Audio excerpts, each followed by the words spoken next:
Good morning मित्रांनो, स्वागत आहे तुमचं परत एकदा DMR नर्सिंग या यूट्यूब चॅनलवर. तर मित्रांनो, एक महानगरपालिकेमध्ये नवीन वॅकन्सी निघालेली आहे. त्यामध्ये आरोग्य विभागाअंतर्गत जी काही पदे असतात, तर जवळपास बरेच पदे त्या ठिकाणी सुटलेली आहेत.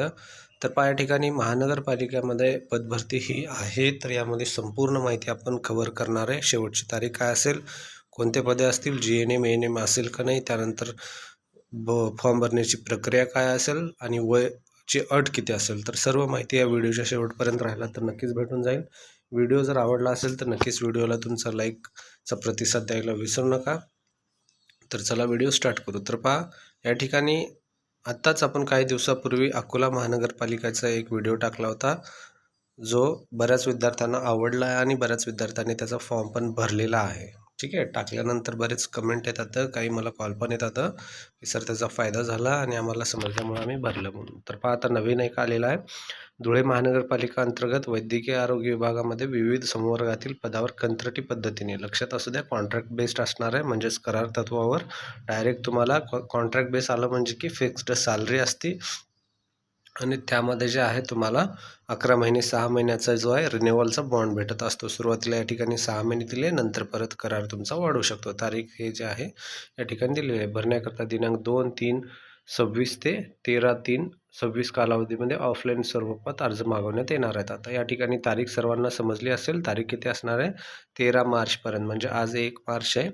उद्यापासून ते 13 मार्चपर्यंत तुम्ही ऑफलाईन पद्धतीने म्हणजे स्पीड पोस्ट किंवा मग स्वतः जाऊन त्या ठिकाणी अर्ज द्यायचा आहे. ठीक आहे. हा महत्त्वाचा पॉईंट झाला. त्यानंतर औषध निर्माता आहे. बरेच आपले जे सबस्क्रायबर आहेत, फॉलोअर आहेत, फार्मासिस्ट पण आहेत. तर त्यांच्यासाठी पहा, औषध निर्मात्यामध्ये एकूण 5 पदं आहेत. 23,485 मानधन असणार आहे, ज्यामध्ये पहा प्रवर्गानुसार अशी सुटलेली जागा आहेत. त्यानंतर प्रयोगशाळा तज्ज्ञामध्ये एकूण 3 जागा येतात. 23,485 या ठिकाणी सेम मानधन दोघाला पण असणार आहे. त्यानंतर लॅब असिस्टंटला मानधन 22,485 आहे, पण या ठिकाणी पदे थोडे कमी झालेले आहेत. पदे 2 या ठिकाणी आहेत. त्यानंतर सार्वजनिक आरोग्य परिचारिका, ठीक आहे. या ठिकाणी पहा, सार्वजनिक आरोग्य परिचारिका म्हणलेलं आहे. तर यांना जे आहे एकूण 3 पदं आहेत, ज्यामध्ये अजामध्ये 1 आहे, खुल्यामध्ये 1 आणि इतर मागास वर्गामध्ये 1 आहे. 23,485 या ठिकाणी मानधन आहे. तर चांगलं मानधन आहे. कॉन्ट्रॅक्ट बेससाठी युजली 20,000 ते 18,000 जे आहे कॉन्ट्रॅक्ट बेससाठी मानधन असतं मित्रांनो. त्यानंतर परिचारिकामध्ये 7 जागा सुटल्या. आता 7मध्ये जे आहे खुल्यामध्ये 3 आहेत, ACBCमध्ये 1 आहे, EMमध्ये 1 आहे आणि EWSमध्ये 1 आहे, इमावमध्ये 2 आहेत. तर 23,485 सेम दोघाला पण मानधन तेवढंच आहे. ठीक आहे मित्रांनो. त्यानंतर आहे ANMसाठी 1 जागा आहे. ANMला पण वॅकन्सी आहे, ज्यामध्ये जागा 1 आहे. 22,485 आहे. फक्त 1,000चा फरक आहे, बाकी जास्त काही यामध्ये फरक नाही आहे.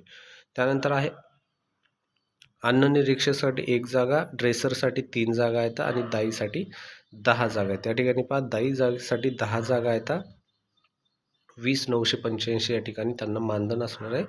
त्यानंतर पहा, इमावमध्ये 3, बजकमध्ये 1, बजप ब, बजप अजमध्ये, अजामध्ये 2 अशा प्रकारे त्यांच्या प्रवर्गानुसार जागा सुटल्या आहेत. आता कोण शैक्षणिक अर्हता कोणाला काय आहे ते पाहून घेऊ. औषध निर्मात्यासाठी जे आहे त्यांचं पदवीधर असणं गरजेचं आहे. पदवीधर म्हणजे ग्रॅज्युएशन लागेल. प्रयोगशाळासाठी त्यांचं मान्यताप्राप्त जे रसायन जीवशास्त्र आणि सूक्ष्मजीव विषयातील पदवी असली पाहिजे आणि DMLTचा कोर्स उत्तीर्ण असणं गरजेचं आहे. लॅब असिस्टंटसाठी DMLTचं पदविका जे आहे ते असणं गरजेचं आहे. पदविका उत्तीर्ण आणि त्यांचं मान्यताप्राप्त नोंदणी असणं गरजेचं आहे. सार्वजनिक आरोग्य परिचारिका जे आहे यांच्यासाठी पहा, महाराष्ट्र राज्य माध्यमिक मंडळाची विज्ञान शाखेतील परीक्षा उत्तीर्ण, त्यानंतर महाराष्ट्र नर्सिंग काउन्सिलची जनरल नर्सिंग मिडवाईफ परीक्षा पदवी म्हणजे GNM जे आहे पदविका उत्तीर्ण असलं पाहिजे. त्यानंतर पब्लिक हेल्थ या विषयाचा शासन मान्य अभ्यासक्रमाचं प्रमाणपत्र आणि महाराष्ट्र नर्सिंग काउन्सिलची नोंदणी. तर पहा, लक्षात असू द्या, GNM या ठिकाणी अर्ज भरू शकतो. त्यानंतर MNCचं जे सर्टिफिकेट आहे म्हणजे रिन्युअल सर्टिफिकेट, रजिस्ट्रेशन सर्टिफिकेट ते असणं गरजेचं आहे. या 2 गोष्टी अत्यंत महत्त्वाच्या आहेत. त्यानंतर अन्य निरीक्षकासाठी जे आहे मान्य, यामध्ये औषध निर्माण शास्त्राची पदवी किंवा रसायनशास्त्र जे आहे ते असणं गरजेचं आहे. त्यामध्ये पदव्युत्तर असणं गरजेचं आहे. ANMसाठी तुमचं मान्यताप्राप्त ANM कोर्स असणं गरजेचं आहे, जे की पास झालेलं आहे, आणि तुमचं रिन्युअल रजिस्ट्रेशन जे काय आहे ते असणं गरजेचं आहे. परिचारिकासाठी महाराष्ट्र नर्सिंग काउन्सिलची जनरल नर्सिंग मिडवाईफ या विषयाची पदविका, महाराष्ट्र नर्सिंग काउन्सिलची नोंदणी असणं गरजेचं आहे मित्रांनो. ठीक आहे. त्यानंतर पहा नेक्स्ट आहे या ठिकाणी ड्रेसरसाठी माध्यमिक शाळांत परीक्षा उत्तीर्ण ड्रेसर पदाचा कोर्स असणं गरजेचं. दाईसाठी 7वी उत्तीर्ण असलं तरी चालतं, वय 33 वर्षापर्यंत आणि दाई कोर्स उत्तीर्ण असणं गरजेचं आहे. वय मर्यादा या ठिकाणी बेसिक पहा काय दिली, खुल्या प्रवर्गासाठी उमेदवाराचे वय नियुक्तीच्या वेळी 38 वर्षापेक्षा अधिक व आरक्षित 43 वर्षापेक्षा अधिक नसावे. मॅक्झिमम एज दिलेलं आहे 38 वर्ष जे आहे. ओपनसाठी 43 जे आहे, रिझर्वसाठी 43 रिझर्व, ओपन 38, लक्षात असू द्या. त्यानंतर या ठिकाणी काय बेसिक पॉईंट आहे, तर बेसिक पॉईंट अशा प्रकारे की यामध्ये काय सांगण्यात येईल, हे पूर्णपणे कंत्राटी भरती आहे. त्यानंतर या ठिकाणी अंतिम निर्णय समितीचा असणार आहे, त्यामध्ये काय बदल वगैरे होऊ शकतो, ते राईट्स त्यांच्याकडे आहेत. ह्या सर्व गोष्टी त्यांच्याकडे राईट्स ठेवलेले असतात. ठीक आहे मित्रांनो. त्यानंतर पहा अटी व शर्ती सेम दिलेले, पूर्णतः कंत्राटी पद्धतीने असणार आहे. करार पद्धती 6 महिन्याची दिली जाईल. त्यानंतर महाराष्ट्राच्या वतीने नियुक्तीच्या वेळी संबंधीचा बरोबर विहित प्रपत्र करार म्हणजेच जे आहे बॉन्ड करावं लागेल.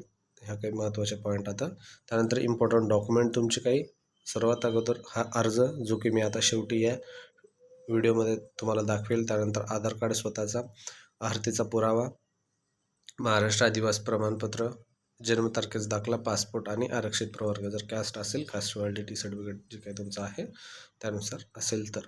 आणि त्यानंतर जी काही अपडेट वगैरे पाहिजे तर अपडेट ह्या वेबसाईटवर येऊन जातील, धुळे corporation.org वेबसाईट लक्षात ठेवा किंवा स्क्रीनशॉट काढून ठेवा, नंतर तुम्हाला हे कामाला येईल. त्यानंतर महत्त्वाचं म्हणजे या ठिकाणी पहा खालील प्रकारचे सदोष गणले जातील व त्यांचा विचार करण्यात येणार नाही. आता यामध्ये म्हणजे साधारण पॉईंट, ज्यांचं एज्युकेशन झालेलं नाही आहे व्यवस्थित, जे रिक्वायरमेंट आहे ते झालं नसेल तर त्या ठिकाणी त्यांना घेतलं जाणार नाही. त्यानंतर फॉर्म अचूक भरला असेल, फोटो व्यवस्थित लावला नसेल, सही केलं नसेल, विविध नमुन्यात अर्ज सादर नाही केला असेल, आणि महत्त्वाचं म्हणजे त्या ठिकाणी एक पॉईंट, अर्ज स्वीकृतीचा शेवटचा दिनांक 13/3/26 रोजी सायंकाळी 5:45 असल्याने त्यानंतर कोणताही अर्ज जर कार्यालयात प्राप्त झाला तर तो अन्य आपत्कालीन परिस्थितीमुळे त्यांचा विहित नमुन्यात अर्ज तो रिजेक्ट करण्यात येईल. त्यासाठी तुम्ही ते अगोदरच भरण्याचा प्रयत्न करावा. आणि या ठिकाणी वेबसाईट दिली आहे धुळे corporation.org, त्या ठिकाणी सर्व माहिती तुम्हाला भेटून जाईल. ही जी आहे तिथल्या अधिकाऱ्याची सही, धुळे महानगरपालिका जे आहे करून डहाळे, त्यांचं अतिरिक्त आयुक्त जे आहेत पद, त्यांची ही सही आहे. त्यानंतर पदनिहाय या ठिकाणी बरेच काय आणखीन दिलेले आहेत, ते तुम्ही पाहू शकता. त्यानंतर आता महत्त्वाचं म्हणजे अर्ज पाहून घेऊ. अर्जामध्ये तुम्हाला काय भरायचं काय नाही या ठिकाणी समजून जाईल. या ठिकाणी विषय दिलेला आहे, त्यामध्ये या पदासाठी अर्ज भरताय. परिचारिकासाठी भरत असेल तर परिचारिका करा, ठीक आहे. सार्वजनिक आरोग्य परिचारिका असेल तर ते करा. जे काही तुम्ही भरताय त्याचं नाव या ठिकाणी लिहा. त्यानंतर संदर्भ, ज्यामध्ये रोजच्या जाहिरात आहे, दिनांक जोडायचे, तुमचा फोटो वगैरे व्यवस्थित लावायचा आहे. त्यानंतर पहा सर्व माहिती कोणत्या पदासाठी भरताय वगैरे, स्वतःचं नाव, ईमेल ID, जन्मतारीख, मोबाईल नंबर, कास्टनुसार भरत असेल तर कास्टनुसार, संस्थेचं नाव, जर कुठं काम केलं असेल, अनुभव असेल तर त्या ठिकाणचं तुम्हाला जोडणं अनिवार्य आहे मित्रांनो. आणि स्वतःची सही आणि बाकीचे महत्त्वाचे डॉक्युमेंट तुम्हाला सोबत जे सहपत्र आहे त्यासोबत जोडायचं आहे, जर असेल तुमचं तर. तुम्ही जर कोणता दावा करत असेल कास्टचा वगैरे, रिझर्वेशनचा, तर त्याचं प्रूफ देणं अनिवार्य आहे मित्रांनो. ठीक आहे. व्हिडिओ आवडला असेल तर नक्कीच व्हिडिओला लाईक करा, चॅनलला सबस्क्राईब करा मित्रांनो. आणि या व्हिडिओची ही PDF जी आहे आपल्या टेलिग्राम चॅनलवर अवेलेबल असेल. टेलिग्राम चॅनलची लिंक डिस्क्रिप्शनमध्ये आहे, त्या ठिकाणी जाऊन PDF घ्या आणि फॉर्म भरा. धन्यवाद.